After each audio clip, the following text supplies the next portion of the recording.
IR important questions. International relations important questions for Prelims 2018. Fragile 5. Fragile. Fragile 5. The 5 emerging markets which are dependent on FDIs. Fragile 5. The 5 emerging markets which are dependent on FDIs. And if suddenly FDIs vapor, they will also become weak.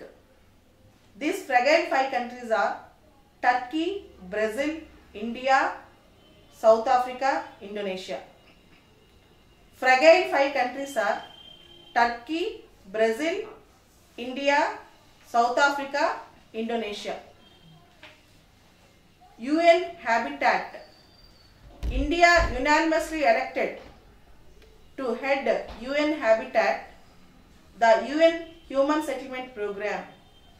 India unanimously elected to head UN Habitat, the UN Human Settlement Program. UN Habitat is an organ of the UNO that promotes socially and environmentally sustainable human settlements across the world. UN Habitat promotes socially and environmentally sustainable human settlements across the world. UN Habitat reports to UN General Assembly. UN Habitat reports to UN General Assembly. UN Habitat is an intergovernmental body and which makes policies and decisions. And UN Habitat Governing Council contains 15 members. UN Habitat Governing Council contains 15 members. The headquarters of UN Habitat is at Kenya, Nairobi. The headquarters of UN Habitat is at Kenya, Nairobi. UN Habitat 3 conference was recently held in 2016. UN Habitat 3 conference was held at Ecuador, capital Quito. Ecuador, capital Quito. And from Indian side, our urban development minister at that time, now he is Vice President of India, Mr. Venkaiah Naidu attended UN Habitat conference. Next, Raisina dialogue. Very important question for this year Prelims. Raisina hills are located in Delhi. Raisina means little bit upperlands, hilly region. Rashtrapati Bhavan is also located in Raisina hills region. Raisina dialogue, the third edition in New Delhi, was inaugurated by Benjamin Netanyahu, the Israeli Prime Minister who recently visited India. And Raisina dialogue is an Asian security dialogue. It is an annual conference held in New Delhi. Raisina dialogue is an annual conference held in New Delhi. It is envisioned that Raisina dialogue discusses about geopolitics and geoeconomics. All the various stakeholders, not only governments, intellectuals, security related organizations, governments, all will participate. Raisina dialogue is similar to Shangri-La dialogue which was held regularly in Singapore. Raisina dialogue is similar to Shangri-La dialogue which was held regularly in Singapore. And Raisina dialogue is an Asian security dialogue. Security related issues are being discussed and various important security related details is discussed. And the important question in Raisina dialogue is, who conducts Raisina dialogue? Ministry of External Affairs along with a international research think tank based in India, Observer Research Foundation. Observer Research Foundation conducts Raisina dialogue. Observer Research Foundation, a think tank. It is not a government organization. Observer Research Foundation, a think tank, conducts Raisina dialogue. Next important current affairs this time is SASEC. SASEC. South Asian Sub-Regional Economic Cooperation, SASEC, SASEC, South Asian Sub-Regional Economic Cooperation. The headquarters of SASEC surprisingly are located in a place which is not a member of SASEC. The headquarters of SASEC are at Philippines, Manila. The headquarters of SASEC are at Philippines, Manila, and Philippines is not a member in SASEC.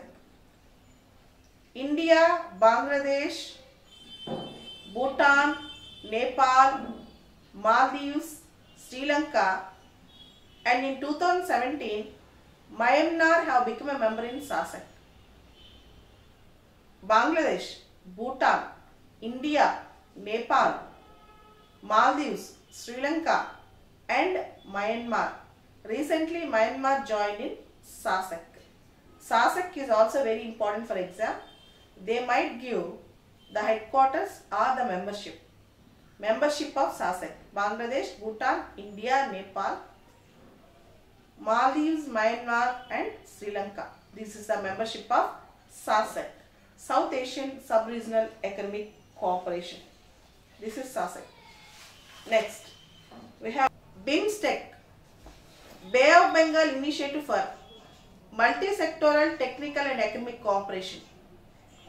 Basically, it was started with Bangladesh, India, Myanmar, Sri Lanka, Thailand Economic Cooperation. Later on, Nepal and Bhutan joined, and it was named as Bay of Bengal Initiative for Multi-Sectoral Technical and Economic Cooperation. Now the members in BIMSTEC are Bangladesh, India, Myanmar, Sri Lanka, Thailand, Nepal, and Bhutan. The third edition of BIMSTEC was held at Naypyidaw in Myanmar in 2014. The fourth edition of BIMSTEC is going to be held at Nepal in 2018, this year. And BIMSTEC is a regional group consisting of 7 countries for cooperation in various fields like culture, tourism, in various fields, basically economic cooperation. BIMSTEC came into being in the year 1993 through Bangkok Declaration. BIMSTEC came into being through Bangkok Declaration. The very important current affairs bit this year from BIMSTEC is Bodhi Parva. Bodhi Parva. It's a Buddhist festival. Bodhi Parva is a Buddhist festival of Buddhist heritage. Is conducted by BIMSTEC countries. Collaboratively conducted by BIMSTEC countries. The most important bit is Bodhi Parva. BIMSTEC countries collaboratively have celebrated. Buddhism have their roots in almost all the BIMSTEC countries, and Bodhi Parva Buddhist festival and the geographical continuity in common with the religious continuity. They wanted to establish this. The areas of cooperation in BIMSTEC are trade, tourism, energy, transport, fisheries, agriculture, health, poverty reduction, combating terrorism, etc. So in BIMSTEC, the most important thing is Bodhi Parva Cultural Festival. The Bodhi Parva Cultural Festival. The headquarters of BIMSTEC are located at Dhaka. The headquarters of BIMSTEC are located at Dhaka. Next, Mercosur. Mercosur. MERCOSUR. Mercosur is a Latin American group. Argentina, Brazil, Uruguay, Paraguay are the members. Mercosur is a customs union. Customs union means internally the trade is free. Externally they follow same tariffs. Customs union means internally the trade is free. Externally they follow the same tariffs. Mercosur is a customs union. India has a PTA, Preferential Trade Agreement with Mercosur. And 2 years back, Venezuela was suspended from Mercosur. 2 years back, Venezuela was suspended from Mercosur. And you have International Court of Justice. Very important topic. ICJ, International Court of Justice. ICJ is in news because of two reasons. One is Kulbhushan Jadhav. Second is our Justice Dalveer Bhandari got re-elected to ICJ. ICJ, International Court of Justice, is located at Hague. It is the principal judicial organ of the UNO.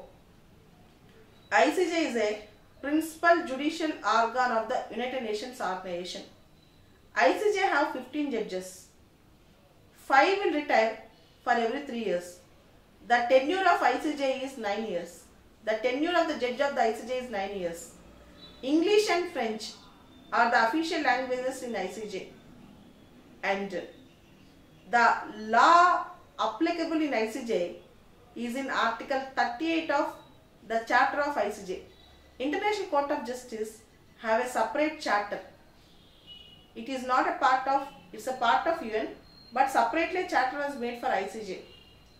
Though International Court of Justice is the principal judicial organ of the UN, there is a separate charter for ICJ. Article 38 of ICJ charter speaks about law applicable in ICJ. International conventions, international customs, general principles of law recognized by civilized nations, and principles of natural justice is the law applicable in ICJ. And the judgments given by ICJ is binding only with respect to the particular parties and only with respect to the particular case. The judgment given by the ICJ is binding only with respect to the particular parties and with respect to the particular case.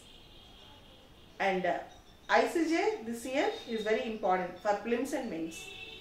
Thank you.